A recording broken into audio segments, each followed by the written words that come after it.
మీ business ఏదైనా మీ ఊర్లో promotion చేయాలంటే అది సుమన్ టీవీతోనే సాధ్యం. ఇప్పుడే సంప్రదించండి.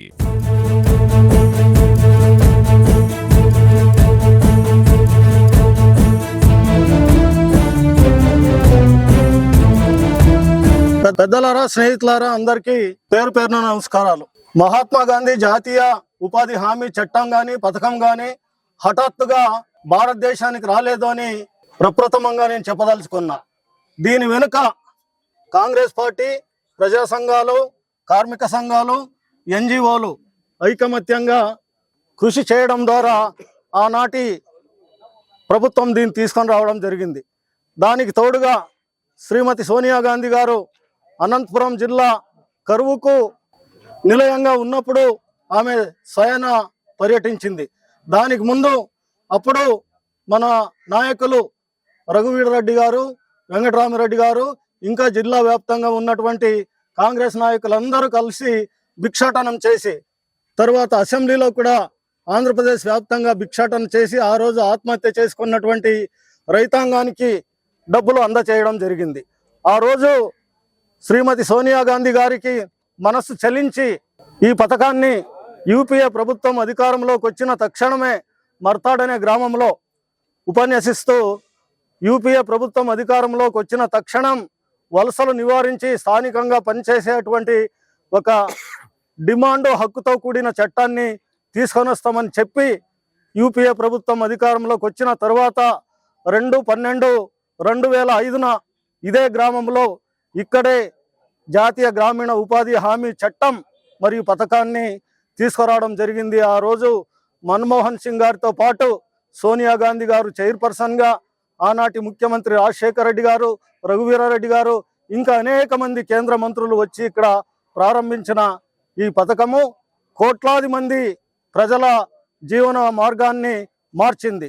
అలాంటి పథకాన్ని, చట్టాన్ని ప్రస్తుత ఎన్డీఏ ప్రభుత్వము ఎవరితోనూ సంప్రదించకుండా, అపోజిషన్ పార్టీతో కూడా మాట్లాడనివ్వకుండా వాళ్ళు జీ రామ్జీ మిషన్ అనే దాన్ని తీసుకొని రావడం జరిగింది.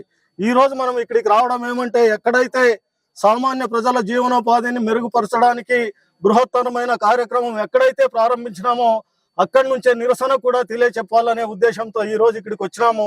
ఇక్కడున్న నాయకులందరూ ఒకే మాట చెప్పదలుచుకున్నాము.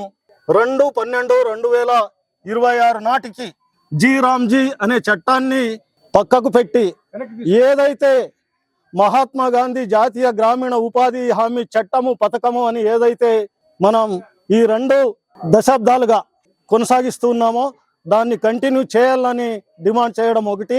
రెండవది, కేంద్ర ప్రభుత్వమే 100% వేతనం చెల్లించాలి అని, అదేవిధంగా స్థానికంగా ఎంప్లాయ్మెంట్ కల్పించాలని కోరుతున్నాం.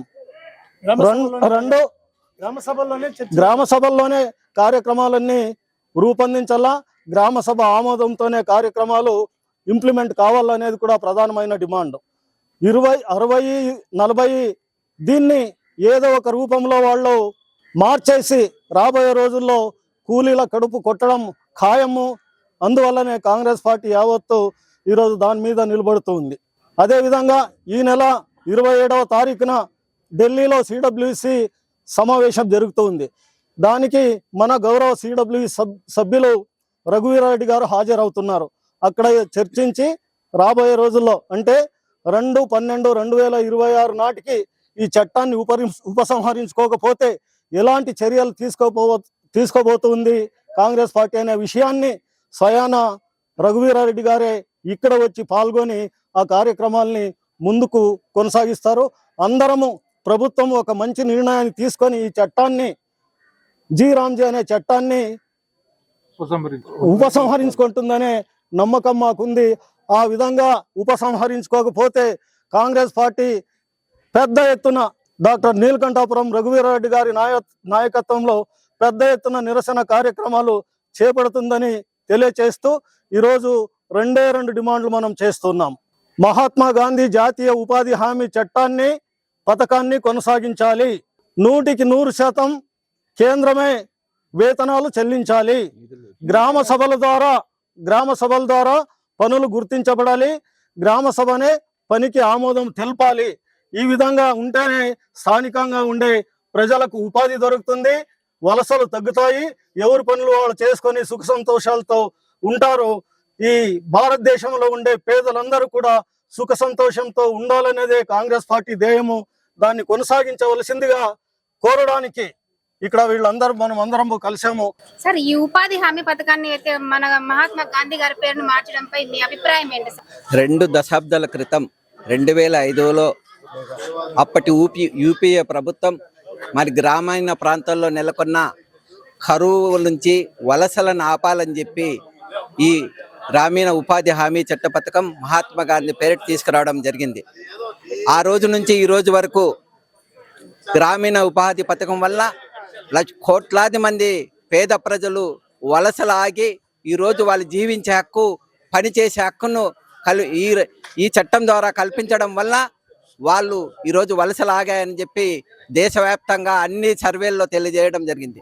ఈరోజు గత 10 సంవత్సరాలుగా నరేంద్ర మోడీ గారి ప్రభుత్వం మరి గాంధీ గారిని, నెహ్రూ గారి కుటుంబాల మీద విషం కక్కుతూ మహాత్మా గాంధీ గారి పేరిట మరి అది నెహ్రూ గారి పేరిట ఏవైతే పథకాలు ఉన్నాయో అవన్నీ నిర్వీర్యం చేసి మరి అదేవిధంగా గ్రామీణ ప్రాంతాల్లో పేదరికాన్ని, వ్యవసాయాన్ని పూర్తిగా నిర్వీర్యం చేసే దిశగా ఈరోజు కేంద్ర ప్రభుత్వాల పాలన ఉన్న విషయం మనందరికీ తెలుసు.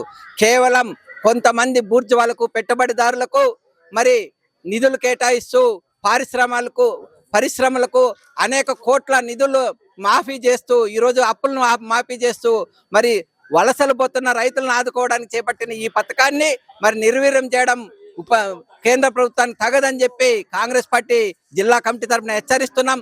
అదేవిధంగా మరి ఈరోజు జాతీయ ఉపాధి హామీ చట్టానికి మహాత్మా గాంధీ పేరు ఉన్నంత మాత్రాన, మహాత్మా గాంధీ పేరు మీరు తెరిపెట్టిన మాత్రాన ఈరోజు గ్రామీణ పేద ప్రజల గుండెల్లో కానీ, ఈ దేశ ప్రజల గుండెల్లో కానీ మహాత్మా గాంధీ గారి పేరును కానీ, నెహ్రూ గారి పేరును కానీ మీరు చెరిపివేయాలని చెప్పి చెరిపేయలేరని చెప్పి మేము చెప్తా ఉన్నాం. ఆ రోజు మరి ఆర్ఎస్ఎస్ పాత్ర ఏమిటి స్వాతంత్ర పోరాటంలో?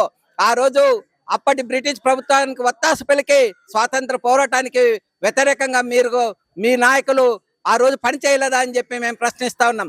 ఆ రోజు ఎవరైతే ఈ దేశానికి బ్రిటిష్ బానిసత్వం నుంచి విముక్తిని కల్పించారో ఆ నాయకుల్ని మరి ప్రజల గుండెల నుంచి చెరిపేయాలని మీ ప్రయత్నాన్ని మానుకోవాలని చెప్పి మరి మీరు ప్రజల కోసం పని చేయాలని, గ్రామీణ ప్రాంతాల్లో ఉన్న పేద ప్రజలను మరి ఆదుకోవాలని చెప్పి తెచ్చిన ఈ చట్టాన్ని కొనసాగించాలని చెప్పి ఈ జీరామ్జీ పథకాన్ని వెంటనే రద్దు చేయాలని చెప్పి కోరుతా ఉన్నాం. అదేవిధంగా కేంద్రం కంప్లీట్ గా గ్రామీణ ఉపాధి హామీ పథకంలో 100% నిధులు మరి పథకానికి కేంద్ర ప్రభుత్వమే భరించాలని చెప్పి మరి అదేవిధంగా 60% 40% అనేది చట్టంలో ఉన్న ఆ లొసుకుని తీసివేయాలని చెప్పి అదేవిధంగా కేంద్ర ప్రభుత్వంలో ఈ చట్టానికి సంబంధించిన మరి పెద్దల పాత్ర మరి కొనసాగరాదని, ఏదైతే గ్రామీణ ప్రాంతాల్లో గ్రామ సభల చట్టాల్లో మరి ఏదైతే చట్టం తీసుకుంటారో ఇక్కడే పని హక్కులు కల్పించాలని, ఎన్ని దినాలు నిర్ణయించే హక్కు కానీ గ్రామ సభలకే కేటాయించాలని చెప్పి వేతనాలు కూడా గ్రామ సభలకే కేటాయించి గ్రామీణ ప్రాంతాలను ప్రజలను ఆదుకోవాలని చెప్పి కాంగ్రెస్ పార్టీ కోరుతూ వెంటనే జీరామ్జీ పథకాన్ని రద్దు చేయాలని చెప్పి పాత మహాత్మా గాంధీ ఉపాధి హామీ చట్ట పథకాన్ని కొనసాగించాలని చెప్పి కేంద్ర ప్రభుత్వాన్ని కోరడం జరుగుతుంది.